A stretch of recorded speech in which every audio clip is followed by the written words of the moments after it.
واش عمرك حسيتي براسك عاقل ولكن راسك ما كيسكتش؟ كتفيقي مع ألف فكرة وكتنعسي مع ألف سيناريو، وكل واحد فيهم كيخلع أكتر من اللي قبله. هذا هو التفكير الزائد، العدو اللي كيتلبس بحال الصديق.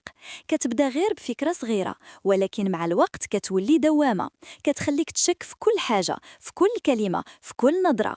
كتبدا تسول علاش قلت هكا، علاش درت هكا، واش كان خاصني نسكت، واش غادي نندم، حتى كتولي عايش في المستقبل وانت باقي في الحاضر.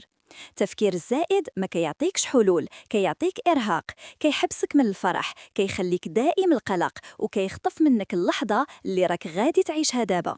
ولكن الحقيقة، أغلب الحوايج اللي كنخافوا منها ما كتوقعش، وأغلب السيناريوهات اللي كنبنيوها في عقلنا كتموت قبل ما تولد.